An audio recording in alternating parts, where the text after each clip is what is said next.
Shit's fire.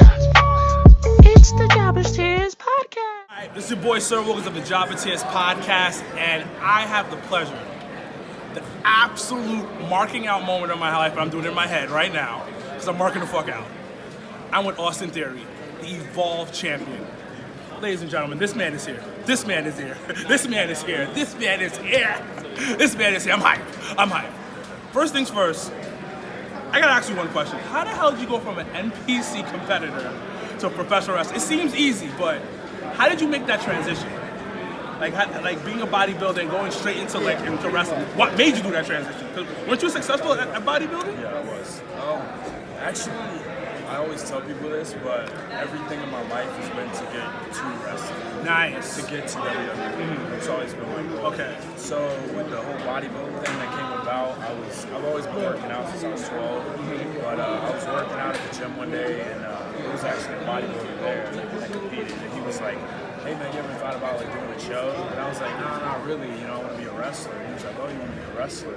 He's like, "Well, actually, I won my show, and I got offered a tryout for WWE." So I was thinking hold on a second. So I think I was 17 at the time, and I was like, all right, so all I got to do is, graduate, do this show in July. I think I graduated in May, and I was like, all right, I'll do the bodybuilding show, and then go on and get a WWE tryout. And Okay. that was just the mindset. So I trained as hard as I could and prepared myself for it, and I was successful at it, and I didn't hear a damn thing, So then it was like, all right, what do I do now?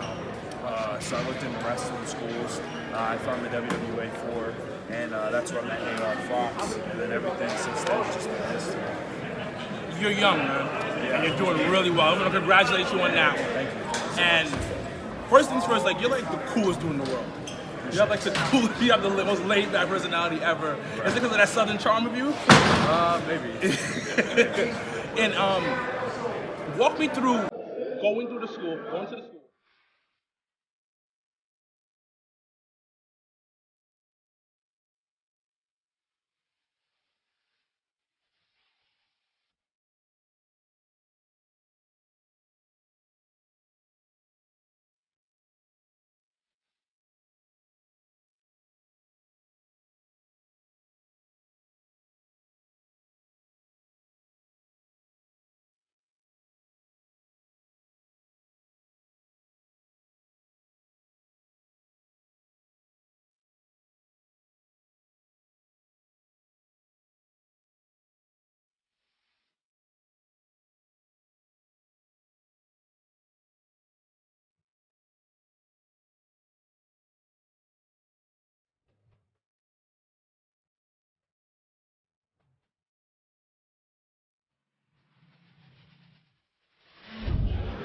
You go to the school.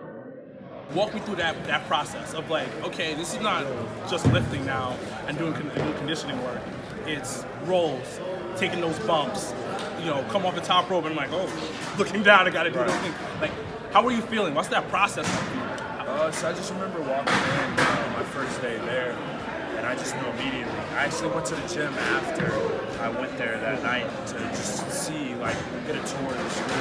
And I went to work out that night, and any of my friends that were at the gym that night, I told them, I was like, dude, that's the place. I need to be there. That's it. I know that's where I need to be. And even though, at the time, it was in the back of a strip club in Atlanta, off Fulton Industrial, it was just that's the place. Whether anybody's seen it or not, that's where I needed to be.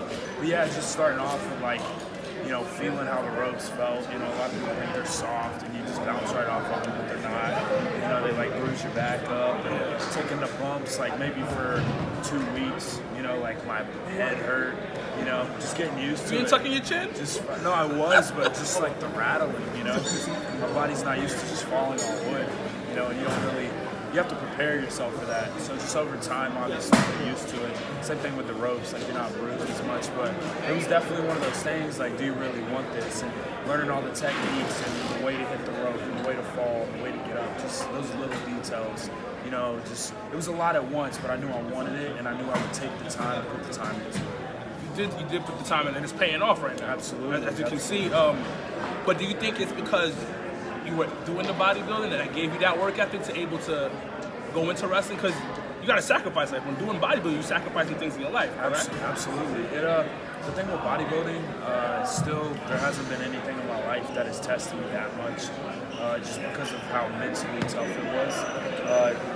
I don't think people understand, like, when you're limited food and water, where it takes your mind and the places you go. I did one show once. Yeah. It was the most miserable time of my life. Yeah, it's really rough. And, you know, I think just from that point, I was like, man, I can do anything. And same thing with wrestling. Like, when wrestling got hard at times, like, feeling like you weren't going nowhere, you were stuck, and you see all the other people getting opportunities and stuff, you know, you got to think, like, all right, you're mentally tough, you know who you are, and you know where you stand. So for me, it was just, I knew where I could be. So it definitely just helped me a lot, like, with focus and, you know, having that mental strength. And, you know, physical strength will be there, but, like, mental strength is everything. When did it get tough? You said it got tough at a point and you had to, like, work through it. Yeah, I just think there's times where you just feel like you're like, when is, like, my time to, like, get a little, like, you know, heat on my name, like, you know, start rising, and it kind of just comes out of nowhere. Or maybe it's just to where you feel like you're seeing all these people that are successful, and maybe the certain company you are, like, evolve. I remember when I first started, I was just excited to learn from everybody, and I would see, like, I remember the first WrestleMania weekend I had with Evolve. It was like Leo Rush and Drew McIntyre and you know, Zack Sabre Jr., Matt Riddle, like, all of them. And, you know, I'm just in some, like, random match on the show, but I'm like, wow, like, I'm here. But I wouldn't necessarily say, like, it's been too tough, but I would say it's just like there's been times where you're just like, man, like, you know, like, you don't, like, even for me, I could say, like, there's been times where I'm like, you know, like, do I want to do this? You know, but I feel like that'll come with anything. And, you know, I feel like a lot of people will be like, oh, Austin Theory would never say that. But yeah, there's definitely times of, like, thinking, like, should I even do this? Why did you think that? I don't all your know. success that's going on right now, like, Yeah. why would you think that? Maybe just certain things in your life, maybe happen, Yeah. you know what I mean? But other than that, obviously, it didn't, like, impact me, you know what I mean? But I think everybody has little things that can trigger, like, you know, screw this, or, you know, I don't want to do this anymore. Just, like, little things can happen, but, you know, when it comes down to, you know, your mental strength, you know, that's when you're tested, and that's what's going to show the outcome of where you're going to be at. Do you have anybody in life that's like, yo, you go to when you have these issues, or just, like, can just, like, put you back on track, or is it just all you? I really like talking to my coach about anything. There's just a lot Who's your of coach, by the way? AR Fox. Okay. Yeah. Just let the people know. We know, but I gotta let other people know. For sure. But yeah, just, like, little stuff with him, like picking his brain and talking to him. And, you know, it's so crazy. I remember one night we would do Thursday shows at the school and perform in front of a live crowd and get used to it. And I started doing that, like, I didn't want to say 5 months into training, I started having matches. My first match was against AR Fox. But yeah, just, like, having those little Thursday shows and learning and stuff. But I remember we would always go back to his house after the show. And I remember one of the kids, he was maybe, like, late 20s, and he just asked Fox, because Fox does this full time. Yeah. And he just asked him, he was just like, man, like, how do you do this full time? Like, I hate my job. And I just remember Fox, like, pausing the TV, like, the matches we were watching, and he just was like, yo, if you want to do this, you can do this full time. You don't have to have it, like, you know, it is still a job, but an actual job that people are used to, that 9 to 5. He's like, you don't have to have that. You can do this full time. It's just how much you're going to put into it. And I think from that point on, it just set something off for me. I was just like, I'm done trying to do this, like, trying to find a job. Like, I'm just doing this full time. You know, and, like, I didn't really have too many jobs that last too long for me. I think my longest job was 2 months. You know? Yeah. It's just, I mean, Yeah, you're not meant for 9 to 5. it's not for me. Like, I actually would hear people say, like, yeah, man, I gotta go home because I gotta go to work in the morning. And it just made me cringe. oh, I just hate to hear that, you know? I see that now because I train as well, and it's balancing those out. But then it's like when you're in that process, Right. like, this is amazing. Absolutely. Like it's absolutely. And I understand where you're coming from. It's like, yo, forget this 9 to 5. This is my Yeah, dream. yeah. Like, Absolutely. and you're getting closer to the dream. Like, how did it feel when you won the championship? Which one? The Evolve championship. How did it feel? Like, how was that? What went through your head when you're like, yo, I got this? So honestly, I feel like that was finally, like even if people have been watching me, I feel like that was my turn in my career. That was, like, definitely a milestone in my career, like a stepping stone. Just because, like, because of who I beat, and at the same time of where it was and the history of that building we were in, and just like that's where I started with Evolve. Like that was my first weekend we were in that building, and just like defeating like two NXT superstars like Fabian Aichner and Roger Strong, like winning the championship, and the exposure it got me, and then the levels that it took me to, like especially like then stepping into the ring with Johnny Gargano. I was there for that match. Yeah, and then now WrestleMania weekend coming up, going against Kyle O'Reilly. Yeah, it's amazing. Yeah, it's one of those things. Like I remember, like I said when I started, I remember sitting there and I was watching like Zack Sabre Jr. hold the title and go against like Matt Riddle or like Keith Lee or somebody like that. Just sitting there like, how do you get to that level? And I was like, I wonder how long it's gonna take. But now when I'm asked that question, it's like it happens so fast. There's one thing I want to ask you, as you being one of the newer people to be in the wrestling community and the wrestling game, awesome success. What do you tell people who are just getting into the whole wrestling thing? You talked about having that right mentality. Right. You spoke about gotta just grind out at times. Right. What's most important? Is it the gimmick or the in-ring skills? Because I was seeing a lot of gimmicks coming out and stuff like that. Does it make sense what I'm saying? Yeah, I just think it's listening.